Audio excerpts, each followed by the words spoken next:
Hello, everyone. Uh, okay, so we are live. We are We live. gotta go on Instagram now, Okay. and it hasn't popped in yet. Okay. Okay, so now I can click. You should be able to do this as well, Ita. Mine is still not live. Are you seeing the blue come in as yet so that you can click on it? The blue is there, but it's not clickable.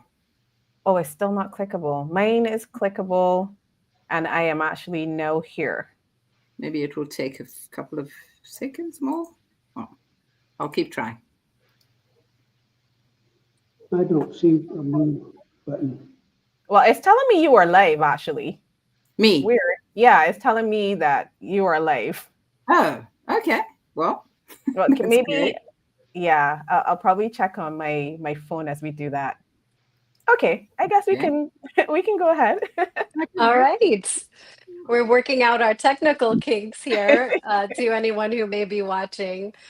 But hello and welcome to our live stream on Global Yoga Therapy Day 2025.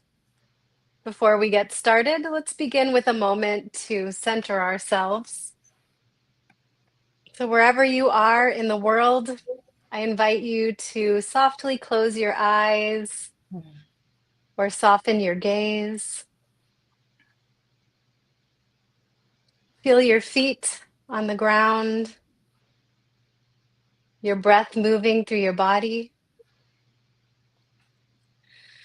and allow yourself to settle into the moment. Tune into your connection with all that surrounds you.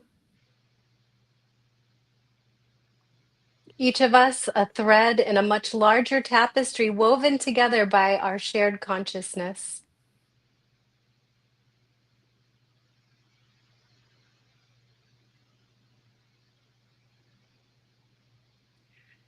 Take in one more breath in community.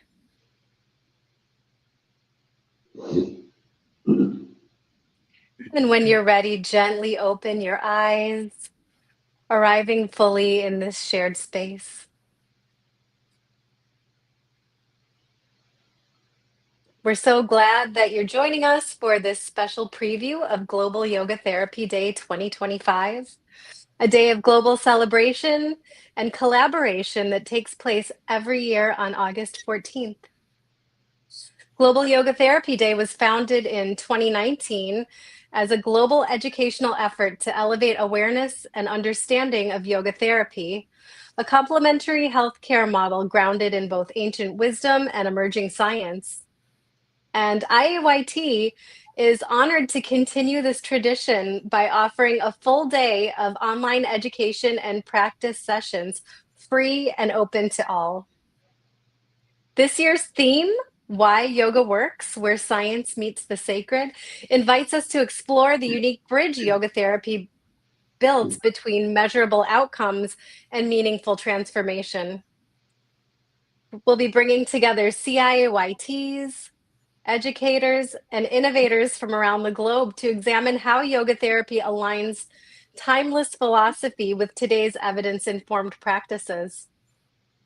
And today we're joined by a few of our Global Yoga Therapy Day 2025 presenters, Ita Russos, Gary May, and Shonda Williams, who will give you a taste of what to look forward to on August 14th. I'm Kelly Freeman. I'm IAYT's membership manager. And my colleague Marita Greenidge, IAYT's marketing and communications manager, will start by telling a bit more about the event and the exciting content updates for the 2025 celebration. Marita? Thank you, Kelly. Hi, everyone. It's always a pleasure to be joining you on these live streams. And for Global Yoga Therapy Day, we've always tried each year, this is our third year in hosting it in this format. We always try to bring you something new, updated a little bit. So, what's new for 2025? and we are really happy to be featuring sessions for everyone. So typically, we would have featured sessions particularly geared towards yoga therapists and yoga teachers. And this year, we are having sessions for researchers and healthcare professionals, as well as the general public. So anyone who's interested in learning about how yoga therapy can help promote personal well-being. So this is the similar part. This year's events features 3 online segments, and each offers a blend of short lectures, and you have a chance for Q&A, and guided practices to fit some movement and recentering into your day. So you're not just sitting for the entire day. We want to get some movement happening. And CIAYTs, and for those who don't know, the certified yoga therapist, you can actually earn 2 continuing education credits. So we invite everyone, professionals, public, researchers, healthcare professionals, to experience what makes yoga therapy so impactful. So our first session, and this is like truly global, right? Our first session, this is going to feature Ganesh Mohan, and he is from India. I'm not going to call out all the session titles because I know it will keep you here for quite a bit, but I would encourage you to go to iayt.org/global yoga therapy day. So once you go there, you can pretty much click on schedule and you'll see all the presentations. So Ganesh, he's from India. Then we have Gary, who's joining us today, and he's from the US. Ita Russos, and she is from South Africa. And then the practice will be Adil Pakivala from India. In session 2, so we have a break, which is usually about 45 minutes or so, and then we move into session 2. So like we said, this is spread throughout the entire day across various time zones. And you don't have to stay for the whole day. You can just hop on and hop off, and if there's a particular session of interest to you. So session 2, we have Nasima Benaman, Nasima Benaman, and from Dubai, and Veronica Zador from the US, Devinda Kerr from Canada, and then Olena Bakai from the Ukraine. We have another break, and then we move into session 3, where we have Jaden Gornell from Canada, Melissa J from Canada as well, and Shanda, who is joining us here today. Oh, I forgot to say it's here with us today as well. And then Charles Crenshaw, who is also from the US. So it's going to be a pretty exciting day. It really is awesome. I love being a part of it every year. So we do invite you to join us, and it's free.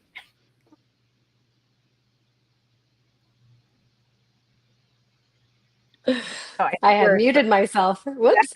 Yeah, it's free. You should go check out the website at iayt.org under the conferences tab, Global Yoga Therapy Day, and take a look at the whole lineup of presenters. You can find their bios and a brief description of the sessions there and learn more. So this year, our theme invites us to explore both the scientific mechanisms and the sacred wisdom traditions that explain why yoga therapy works, particularly as a healing modality for modern challenges. So we're going to dive into that theme with each of our presenters. And first, I'll be talking with Gary. Gary May is a PhD in CIYT. He's a former business executive and university professor with a doctorate in human resource development. And he turns to yoga therapy after being diagnosed with Parkinson's at age 70. He now collaborates on Finishing Strong, a 12-week program supporting people with Parkinson's and their life care partners in integrating therapeutic yoga into their daily lives. Gary, you have worked extensively with people living with Parkinson's, as well as your own lived experience. Can you tell us a little bit about what you will be presenting during the Global Yoga Therapy Day session on August 14th? Give us a little taste. Thank you, Kelly. Well, I'd like to start with context. You mentioned my business background. Strategic planning is one of the areas that I work quite a bit at in the corporate world as well as university. And I looked at IAYT's strategic plan, and it's brilliantly done. I know it's in process of updating, but it's one of the best I've ever seen. But the vision is, in the world envisioned by IAYT, yoga is routinely considered in settings around the world as a therapeutic option for physical health, emotional well-being, mental balance, and spiritual consciousness. The mission, given that vision, is to advance yoga therapy as a recognized health profession. So with that, my title of my presentation is Parkinson's Disease and Therapeutic Yoga, where needs meet opportunity. And the idea being there is that Parkinson's disease is incredibly complex, and it crosses over a number of medical disciplines as it progresses through the years. And their needs are so complex that I think there's a spot for us at the table medically with what we can do with therapeutic yoga. And so that's the opportunity. And so I want to explore that with this presentation. And along the way, we'll address some questions. If we meditate on this, is how can you strategically position your therapy practice for long-term success? And another question is, why should a yoga therapist have a seat at the table, medical table, when treating a complex disease such as Parkinson's? And the third question is, how do the sacred traditions of yoga fit within a scientific driven environment? So it's complex. What I'd like to do is, first I'll give a primer on Parkinson's. As said, I have Parkinson's. What you see now is called dyskinesia. And that's the point where you're hitting the ceiling in the medications. You get side effects. But yes, I've been diagnosed in 2017. So I've had about 8 years of progression. And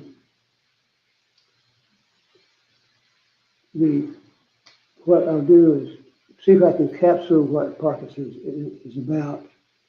There are actually 65 symptom points that can be identified. No one person with Parkinson's has the same set of symptoms as another person. It's terribly involved. And so what we set out to do, being a lifelong optimist, after being bummed out to the diagnosis the first 6 months or so, I decided to look at my whole life has been involved with equipping people with the knowledge and skills and motivation they need to be successful. So that's what I set out to do here with Finishing Strong, is to develop a program that could be packaged and trained others with, so that in most major areas where there's support groups, and Parkinson has a hospital connection, that we can find a place there to be involved.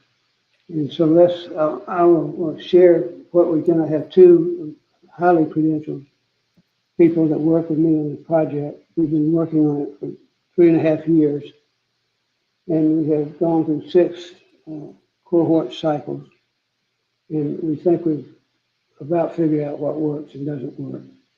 And our own way to having a program that I think would be meaningful to practitioners, yoga therapists particularly, in terms of marketing yourself. Mm-hmm. So we will review how the program works, and then we'll talk about some of the other issues, such as the issue of science versus the sacred aspects of yoga. That's what we're going to be doing. Lovely. And Gary, I agree wholeheartedly with you that, yoga therapists absolutely deserve a seat at the table. Our work can help people across all layers of being in a way that other modalities don't. Um, and it is a matter of putting ourselves out there, marketing ourselves, and making healthcare systems see our true value.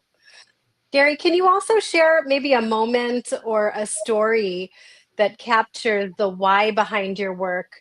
Maybe from your own personal experience or from your work with people affected by Parkinson's that shows the type of difference that yoga therapy can make, and maybe also something that attendees can expect to learn more about during your session. Okay. Well, I got a lot of personal stories. Some examples that come to mind. We're working on this project with small cohorts of 3 people with Parkinson and their care partners. And one of the things we've learned is the care partner is absolutely critical in the process. And we have had, and we're doing a lot of instrumentation here. And we have a stress measurement. And the care partners, the stress is off the charts. And so we have a number of examples, because we do an extended exit interview in addition to a number of qualitative instruments about what they think about the program and what they've learned and what it meant to them. And the testimonies we have about the ability to now better deal with the stress through breathing, through the breathing techniques that we teach and the meditation. And another interesting area, we started out with 4 couples in a cohort, and systematically we lose a couple out of each 4. And it surprised us some. But one of the things that happened is Parkinson people fall a lot. And we would have, we ask where Joe is and this week and why he's not there. And so we had a fall. And it wasn't just any old fall, he blacked out. Just went straight down. And what you find as you interview and talk to people and talk to the doctors involved is this orthostatic hypertension is one of the most common things in Parkinson's. That's where you get dizzy when you stand up too quick, is one symptom. And so these people weren't falling, they were just simply passing out. Mm-hmm. And so the question is, well, what can we do about that? And the answer is, to a certain degree, the breathing techniques, which have enormous influence on our body, and particularly the blood pressure issue. And so for me personally, I think my biggest struggle is having too much of a vision of where we can take this and what we can do with it, and not having, as the Parkinson's progressing and having more trouble with mobility, and working on that. And so I have, being a researcher by nature, I have 8 years now with Parkinson's, and I have read every book. I belong to all the trade associates and the foundations. I go to at least one webinar or seminar a week, virtual mostly. And so I have a good knowledge base, and feel like I can leverage that. Because I'll tell you an example that was really exciting. It sounds silly. I have a flyer. We promote the program. And actually upcoming, we hand out flyers at the support groups in the regional area here. And when we first started, we thought, we'll just put our flyers in the neurologist's office.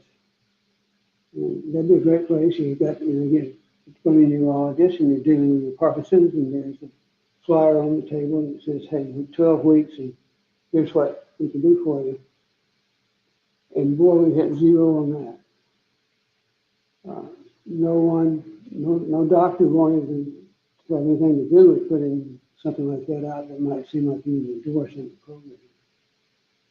And then finally, this past cycle, at the end of the spring, the neurologist, movement disorder specialist for Piedmont Healthcare let us put our flyers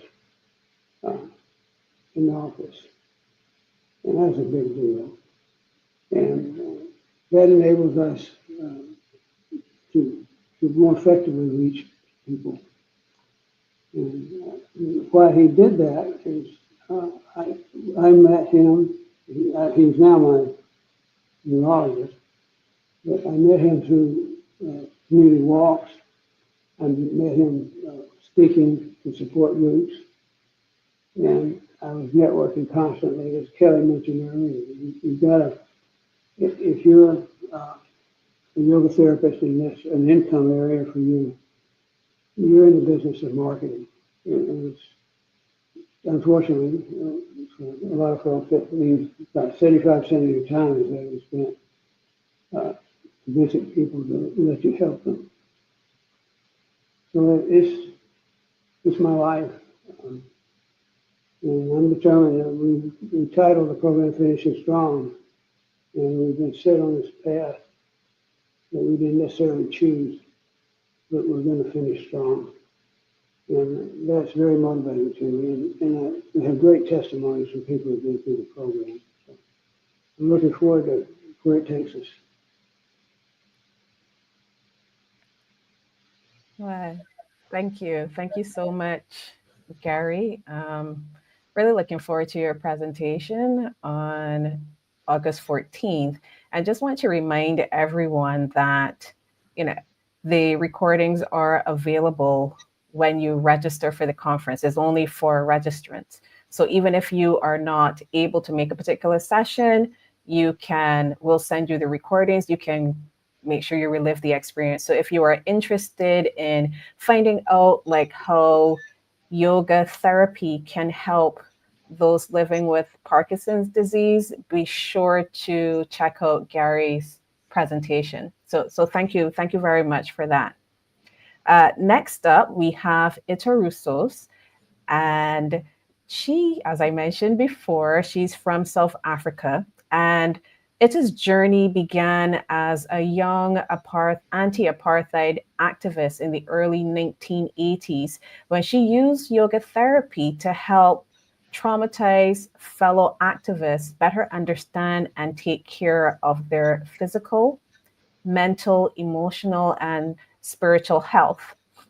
Her presentation is called Unlock the Relaxation Response, Harnessing Our Full Potential with Yoga. And I know many of us can relate to this need for the relaxation response. Every time someone talks about this, for me, I always go back to my corporate days. I probably have said it so many times on these social media lives, but in a culture that often values productivity over rest, yoga's sacred emphasis on stillness and presence offers a necessary counterbalance. So Ita, can you give us a brief overview of your Global Yoga Therapy Day 2025 session and explain a bit of what you will be presenting on August 14th?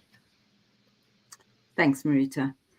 Yeah, I think that my interest in the relaxation response began way back when I noticed how incredibly stressed, how symptoms got worse when people were under excessive stress.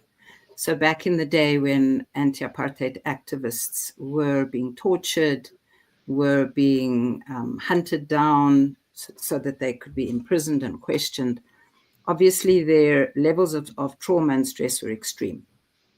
So after they had come out of prison, I would be working with people just as a fellow activist and as a person who practiced yoga since a child. I understood how it could help me feel better, about how it could help me deal with my daily life better.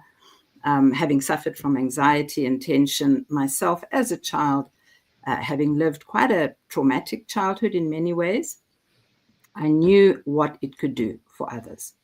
So I started working with people, and I started teaching people how to breathe, how to meditate, how to use visualization, how to understand what their thoughts were doing, just on a completely in an intuitive way. And it led to me working with, in the 90s, working with people who were diagnosed HIV positive.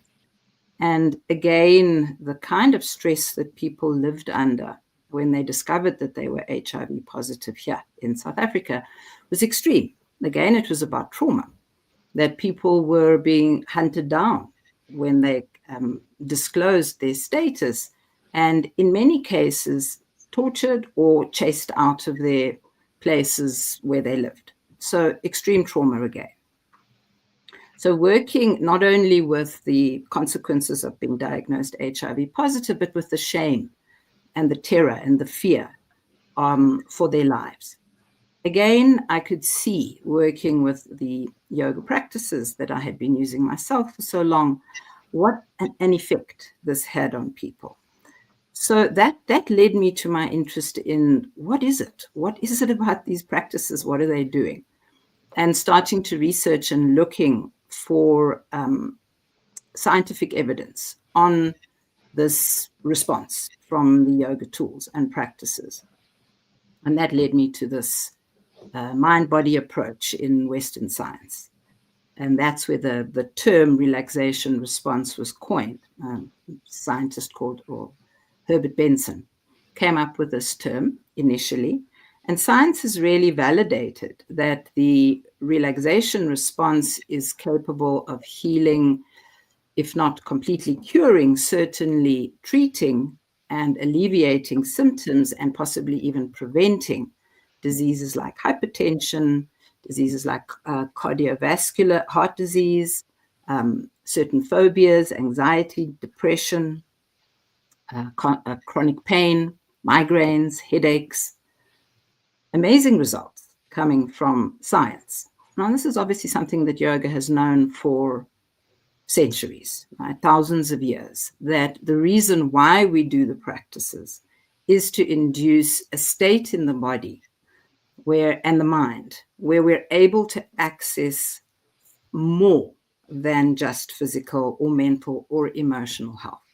So my presentation looks at that. My presentation looks at what does it take for us to go beyond just simple physical health, although that's really important for so many people, that how do we bring ourselves to a place where our bodies can live healthily, can live with a state of ease and comfort and calm and stillness? And what happens when we are able to, as a species, not just as individuals, but as a species, be able to bring ourselves out of this constant pandemic that we live in at the moment, this constant pandemic of stress and tension, which has been identified, again, scientifically, as the source of so many illnesses, lifestyle illnesses, which are seen to be non-communicable.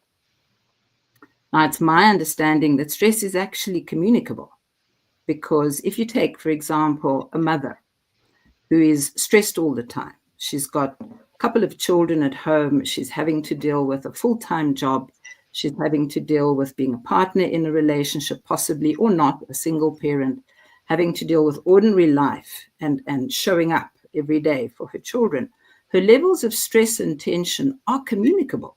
They actually are contagious, because those children are picking up those patterns. They're picking up those patterns of behavior, the mental patterns, the emotional patterns, even the physical tension is being translated to those children.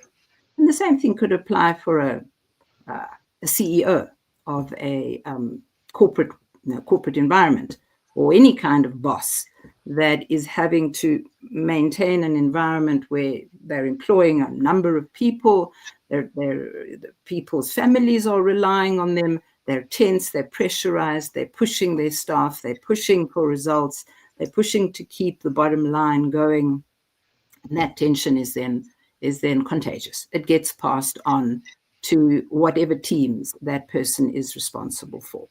So stress and tension are contagious. They are actually creating situations in our society where we are suffering from massive levels of illness on every level, from illnesses which cannot be completely defined or understood, like fibromyalgia, to cancer, which is an absolute epidemic, especially here in South Africa, where people don't have access to good public health systems.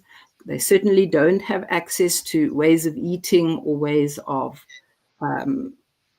education that can advise people about styles of living that could possibly help them make healthier choices, understand their emotional responses to things. There isn't that kind of access in many, many different countries in the world. And public health systems are failing. So we definitely, as Gary says, we definitely have a seat at the table. We can offer things that medical science cannot offer. And even medical science is now saying there are 3 legs to this approach. There's pharmaceuticals, there's surgery, and then there's this missing link, which is the mind-body approach. And that's where we come in. That's where yoga therapists have such incredible capacity. Science has uncovered one method that they describe as the relaxation inducing the relaxation response. And that is to come into a quiet environment, to make sure your body is in a comfortable position, to bring your mind to focus on one thing, like a word or a phrase or an image, a deity, it could be a religious thing, or a image in nature, like a waterfall, anything like that, bringing the mind to that one pointedness, and then an attitude of passive non-judgment. Now, all of that applies to our techniques in yoga. We have thousands of methods that can bring the body into that state of relaxation. And then we have methods that can take us into an enhanced capacity, the place where we can access more than physical health. We can access mental health, we can access emotional health, physical health, and we can harness the power of the mind and possibly unlock areas of the mind that yogis of ancient times have done. And that's also been tested scientifically. So in my presentation, I'm looking at an overview of what are these practices and why do they work in the way that they do? And how can we use them effectively at home, just as a simple practice, a daily practice, to make sure that if you do suffer from hypertension, or if you do suffer from a heart disease, or you have some kind of chronic pain, backache, or headaches, recurring headaches, that you actually can take responsibility for your own health and bring yourself into a daily practice where you are stepping up and saying, I have a sense of agency. I have a sense of confidence in myself. And once people start feeling the effects of the practices, that then feeds into that sense of agency and it feeds into that self-confidence.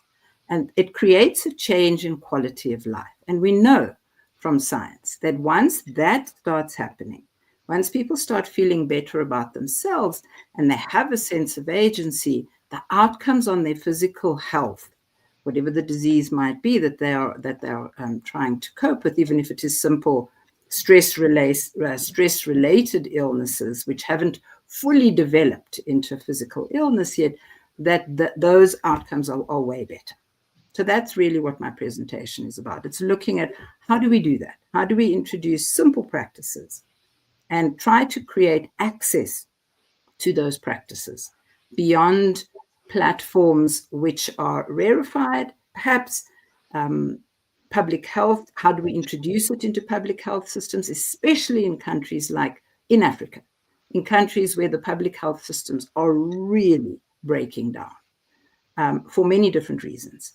But being able to bring in these simple practices into environments like that will be life-saving, and certainly will be helping future generations to approach decisions, what to do with their lives, how to get out of the kind of rat race that we've given permission to, in many ways, implicitly given permission to, how to get out of that by creating the spaciousness in the mind through the relaxation response. Wow, thank you, Ita.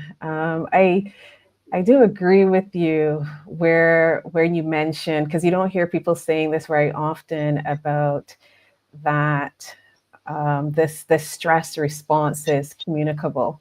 I think that's very interesting, and I think that when you mentioned that, it took me back to some corporate spaces where you like walk into a meeting. You wouldn't have been part of this meeting, but you walk into the meeting and you hear people say things that you can cut the tension in here with a knife, right? But you can feel that. And I know that many people must have experienced it. It doesn't even have to be a meeting. You can go into spaces and you can feel that, and you feel that pressing up against you. And to me, like, that's what you're talking about, that is transferred there, because you start to feel that and it has an effect on you.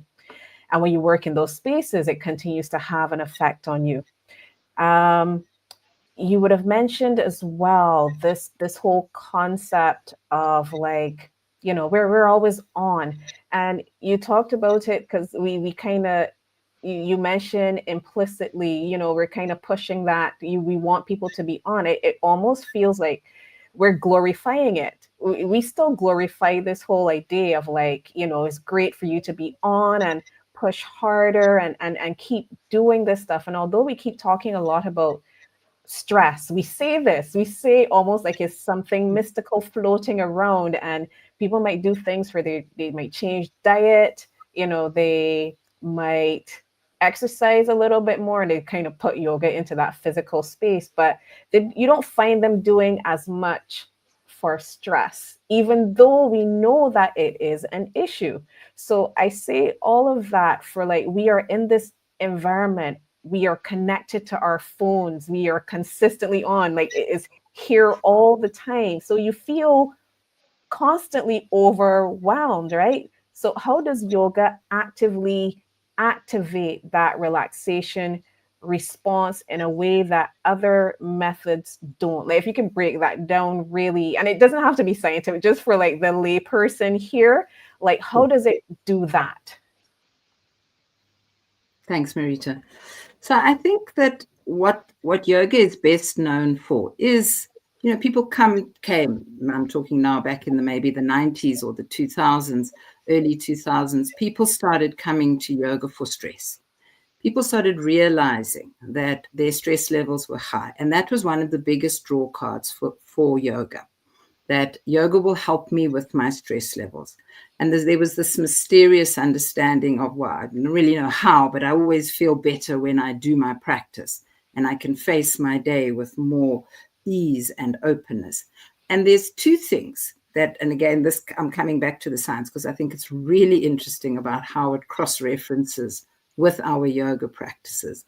There are two things that have been identified by science. And one is the visualization techniques that open up an aspect of the person to believing in a different outcome. So there's this expectation belief understanding that when people expect something to happen and they believe in it, medicine calls it the placebo effect, but it has quite a negative connotation. But if you think about that, if you think of the power of that if you really believe in something, that you will begin to produce those kinds of results. So not seeing is believing, but believing is seeing. That is now being proven in research, scientific research, that is happening. When they believe they're taking medicine that is going to help them, even though it's a sugar-coated pill, it actually has an effect on the body That's a huge thing. That's a massive understanding that yoga has used for thousands of years. That if you control the mind, if you bring the mind to that place of stillness, and you create that quietness in the mind where all those intervening thoughts, when somebody's on all the time, the thoughts are just racing through the mind. When that is quietened down and the person is able to switch the mind off, so to speak, but what actually happens is yoga teaches people to ignore the thoughts. You don't switch the mind off, the mind continues. But the person is then enabled to be able to ignore those ruminations, those thoughts that keep the mind racing all the time. That we are taught to, people who are practicing yoga are taught to ignore them, and that is the relaxation response. The heartbeat slows down, the breathing rate slows down. People are able to feel more expanded and more connected with each other and with other forms of life. So teaching that and bringing people into that space is a critical part of what yoga offers. How does it work? It works because the stress response is a fight-flight response. It's, I'm in trouble. I need to stay switched on all the time. I need to push. I need to get going. I need to keep moving because I'm in danger. Even if the danger is not real, it's not a lion that's chasing us. It is an imagined danger. And again, because we believe it, we expect the results to prove themselves, that we are in danger. And so we live in that state of a global high. The nervous system is constantly pushed to its limit. That's the sympathetic nervous system. What yoga is known for is being able to switch that. It's a kind of switch that the body is able to go into, where we go into the parasympathetic nervous system. That is that relaxation response, where everything slows down. And we have that sense physically.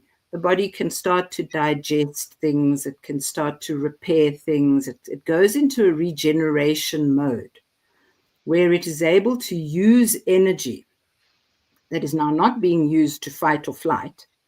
It's able to use that energy to go hunting for what is there in the body that I can fix, because that's what the body is made to do. So working with that expectation and belief, changing that around in a person's mind and body is critical in terms of having that relaxation response established. Now, yoga is known for doing that. All of our breathing practices create that spaciousness, that sense of being able to control the breath in the various ways in which we teach people to do, is a surefire way to bring the mind into that stillness, into that spaciousness, where more can happen. There's more kind of connections that happen, more insights happen. People are able to have these moments of clarity, whereas when you're on this global high where you switched on and you go, go, go, go, go all the time, which is what our society rewards. I remember seeing a billboard some time back in the US. You can sleep when you're dead. So ultimately saying, don't worry about sleep. Don't worry about rest. Just keep going. Just keep going, because that's how you're going to get results. And as you said, Marita, that is really the kind of, it's rewarded financially. It's rewarded with status, even though there's such a huge impact of burnout, of all these lifestyle illnesses. People still believe that is the way they're going to succeed. You can see it in university students. You can see it in corporate jobs, even schools, high school kids push themselves to that into that state of fight or flight. So yoga it turns that switch off. It goes into the opposite response, where we actually are way more efficient. The body can operate more efficiently. The mind operates more efficiently when we are relaxed, when we are in the parasympathetic nervous system, which is the rest and digest system. It enables, so it's the breathing practices, it's the visualization practices. We've got amazing practices in yoga, which go way beyond the physical realm. Now, I know that for many Westerners, they're not really familiar with the deep inner yoga practices. But that's where the real magic happens, is when those inner practices start to be mastered. Because the inner practices, where we're using visualization, we're placing mantra, which is a phrase, a repetitive phrase, or a symbol, a yantra, or a cosmic power, like a sense of a superhuman capacity. For example, placing it in the different points in the body, which correlates to the chakra system. That's subtle anatomy. When we start mastering those skills, that is when we really master Antar Yoga, which is the inner yoga practices. That's when the subtle realms start opening up. So yoga has this mastery in the physical realm. There's no doubt about that we can create access to aspects of the physical being that can create superpowers. For example, the yogis in the Himalayas who could withstand extreme cold and with no body covering at all, by being able to control their autonomic nervous system body temperature, or being able to go without food and water for long periods of time. These are superhuman capacities that are possible. We know they're possible. They've been tested in laboratories. We've understood that it is possible to control the autonomic nervous system. Possibly not for the ordinary person, but still, this is a system that offers that comprehensive understanding of the human organism beyond the physical. So for me, that's really exciting. That feels like a really comprehensive mind-body medicine for the future. That this is something that when we start, and I say when advisedly, when we start bringing this into schools from a really young age, and we start training the mind to access those capacities, that is when our species is going to cross the edge. As a group consciousness, we're stuck at the moment. It feels like we're stuck. In yoga, we call it the Kali Yuga, the age of darkness and ignorance. We don't understand our own potential. That's why I call the presentation, what's actually a 6-day training that I give, harness your full potential. Understand what is possible with this organism that we have, beyond just healing physically, even though that is the first step, because without that, we can't control the mind sufficiently, because we're so focused on what the physical body needs to do, which is to heal itself. I don't know if I've answered your question, Marita, but I tried my best. You explained that really, really well, Ita, and I for one, am really interested in hearing more on August 14th. And I also appreciated hearing you talk about your background and what brought you to this work. So thank you. Thank you. Our next presenter that we will be hearing from is Shonda Williams. She will be presenting on healing in a time of upheaval, the science and sacred practice of trauma-informed yoga therapy. Shonda, your work bridges trauma-informed care with both neuroscience and yoga philosophy. Can you share a bit about what you'll be presenting on August 14th? Yeah, I can. Thank you so much. And I want to just also take a moment to appreciate the fellow presenters with Carrie and Ita. Just so inspiring. And I know that the day is going to be full of other tremendous speakers sharing their gifts and their experiences and knowledge and wisdom. And I know I'm certainly looking forward to the day. So my presentation is titled Healing in a Time of Upheaval, the science and sacred practice of trauma-informed yoga therapy. And I just want to highlight something that Ita was also discussing as well, which is that we are living in some incredibly heavy times, both personally, politically, globally, and sometimes it can feel like the world is unraveling, again, personally or collectively. But I do believe that healing is possible. I believe that healing is actually happening. And it is a necessary process if we are to truly have the revolution that we seek. And so in the session that I will be facilitating, I'll be sharing some very simple science-backed practices, some gentle movement, some breath work, and sacred stillness, right? It was referring to the importance and the power of rest. And I know for myself how much I now appreciate stillness, deep rest, constructive rest. Certainly when I came into my yoga practice, 25 years ago, I was there because it was a physical practice. And I felt like it helped me quiet my very anxious monkey mind.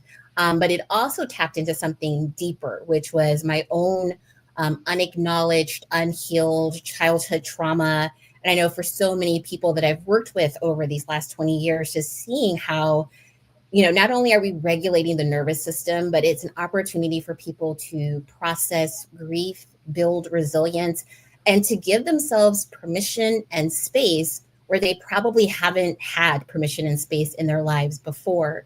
So it's really an opportunity for people to practice a sacred pause, to reconnect with your body, to remember that you're not alone, that we are part of a global community, and how much this work supports that. But again, we don't heal in isolation. We heal in community. We need to heal as a community. And that community is inclusive, is respectful, is grounded in care and compassion. And I really want to just really amplify those aspects of the practice.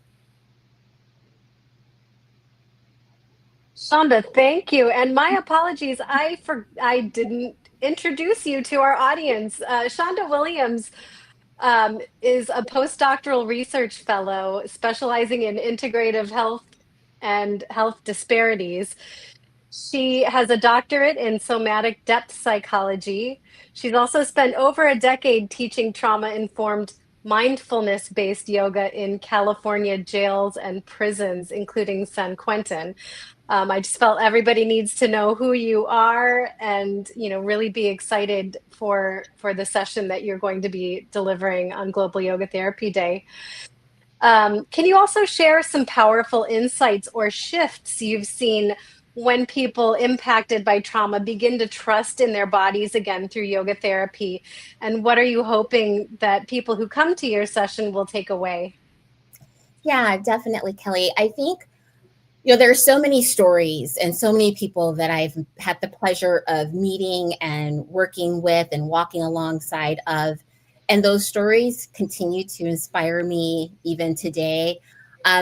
One story in particular, and like I said, there's like dozens, if not hundreds. One that really sticks out and I think was probably like the beginnings of me seeing how profoundly impactful these practices are was when I first began teaching in the county jail here in San Francisco. And so this was a very long time ago. I was a pretty new yoga teacher, had only been practicing myself maybe 10 years at that point. And this particular program was designed to support men who had committed an act of violence against an intimate partner. And I just want to just offer like a trigger warning. I'm going to be disclosing and sharing some pretty difficult things. So I just want to give you a heads up about that. So if you need to maybe step away, feel free. But the program, had education, social emotional education for these individuals to really help them encounter and think about the ways that they have been taught about how to be a man, what is being a man, how to be masculine in the world, and how that understanding actually led them to this place of now being in jail and possibly going to prison. One individual who came to the class, and I only saw him a handful of times, so it wasn't even like a very long relationship. It was actually just these few encounters with him, practicing yoga, hatha yoga practice for 60 minutes, 30 minutes of a seated guided meditation. And along with that yoga practice, having ample time for deep relaxation. I want to really emphasize that. And we'd have 30-minute discussion. So this is like a 2-hour encounter once a week with myself and other teachers. And I will never forget, we would go around and have time for folks to kind of discuss and reflect on what the experience was like for them. And this one individual who said, he'd never practiced yoga before. It was the first time he'd ever done anything like this. And he says, when we were lying down in Savasana, I remembered a moment that I haven't thought about since it happened. And he recalled that as a young boy, maybe 8 or 9 years old, being at home, his father running into the house, his father had been shot. His father collapses on the sofa and he died in front of him. And he said that that image came to him in his mind. And he said he actually was crying in Savasana. Now, this is also really important to note because in jails, in prisons, like men don't typically cry. You don't want to be perceived as being weak, and sometimes being emotive, having feelings, crying can be perceived as being weak. But he shared, I was brought to tears in that moment. And I remembered myself as that little boy and losing my father, watching him die right in front of me. And I see now how that moment has led me to commit the actions that I have, to not only have harm done to me, but to also perpetuate harm onto others. And he said this, and it was one of those moments where you're like, gosh, I wish we were recording this, right? It was just one of those profoundly deep moments where you see someone having their own inner awakening, right? Kind of like having their own moment of truth. And I don't know what happened to this individual, so I don't know. But I do know that through the power of this practice, and in that moment, I mean, like I said, I only saw him a couple times, and that was his first session. How profoundly impactful these practices are when we slow down, when we move with intention, when we breathe consciously and allow ourselves to engage with our bodies in a way that begins to kind of open the door to safety. I feel safe enough in my body in this moment that I can actually begin to tap into those places that I've ignored, maybe unacknowledged, unaddressed, definitely, and being able to see perhaps a path forward. And so in my work, I've seen that happen time and time again. And I've been really fortunate to work with people over the course of time and kind of seeing their own evolution, their own transformation over time to be able to have that self-inquiry, so Daya, right, where they're really going in deeply to examine their own motivations. Why have I done the things that I've done? Why do I continue to repeat the patterns that I've repeated? Where is the discernment? Where is the growth? Where is the sense of acknowledgement and accountability? And that's what this practice really provides for. I will say for myself, I grew up in Flint, Michigan. I know this is a global audience, so you may not be familiar with Flint, Michigan, but it was in the news about 10 years ago. There was a public health emergency that emerged in Flint due to a water crisis where there was lead that was detected into the water supply. And I want to say that, what happened 10 years ago had been happening, right, in other ways where there's just this continued, serious health risk, serious public health risk, be it crime, be it lack of access to food insecurity, housing insecurity. And this has happened, not only in Flint, but in many places across the United States and even around the world. And when we think about these practices, I think of it as being spiritual activism. I think of it as being social justice in action. I think of it as being a way to sustain those, as Ita was referring to, sustaining those or doing the work to amplify and to call to our own observation of what is happening in the world. It's very difficult to stay engaged in this work, to see the suffering, to see the violence, to see the harm, and not be so deeply impacted that you're overwhelmed and flooded by the experience. And I think by having a regular, consistent practice, it allows you to maintain a sense of steadiness in your own self, to maintain a sense of your own nervous system regulation so that you're exposed to the trauma, yes, there's a lot of vicarious trauma, but it's not taking you under. And I also want to highlight and amplify the fact that, you know, yoga has experienced widespread popularity in the West, in Western cultures. And I think it's important to talk about who's represented, who has access, whose voices we hear, whose voices we don't hear. And, you know, while yoga is an ancient spiritual practice that originated in India, primarily in the West, it is adopted as like a fitness or wellness modality. And it leads to a lot of misrepresentation as well as disregard for its cultural origins and recognizing the folks that these practices and traditions arose from. So I really also think of this as a way to really speak against that, to amplify the fact that yes, yoga is a very powerful tool for healing. It's crucial to acknowledge its origins, to understand the scope, to amplify the voices, especially South Asian voices, Black and Brown voices, that serve in the capacities of teachers, but also those that are in the rooms in which we're teaching. And so, from my perspective, when I think about yoga, yoga therapy, a trauma-informed yoga therapy, of course, it emphasizes safety and choice and mindfulness to empower people. But I also think it's incumbent upon us to address the potential for harm when yoga is divorced from its cultural context.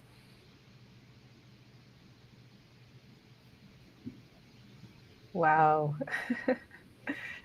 I mean, I'm getting like just shivers. I felt everything that you said just now, and then just from everyone, you guys are so amazing. I mean, I know we go through this process and we choose people to bring this work to the world, but I mean, every time I sit with our presenters, I'm just like amazed at the stuff that you are doing. I mean, thank you for all that you are doing in the world.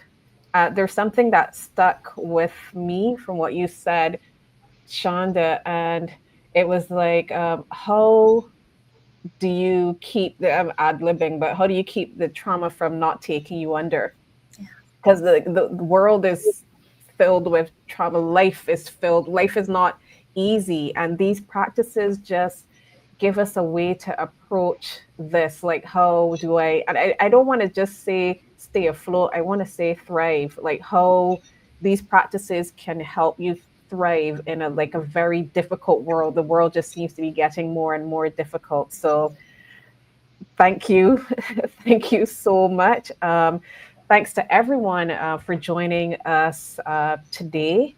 And if you'd really like to tune into these and other thought-provoking presentations, please do not forget to register. It's important that you register because even if you can't make it on the day, I know before I kept saying like pop on, pop off, but even if you can't make it, trust me, you don't want to miss these presentations. I don't want to miss these presentations. So if you register, you are going to get the recordings for a short period of time so you can take in all the wonderful advice that our presenters are going to give.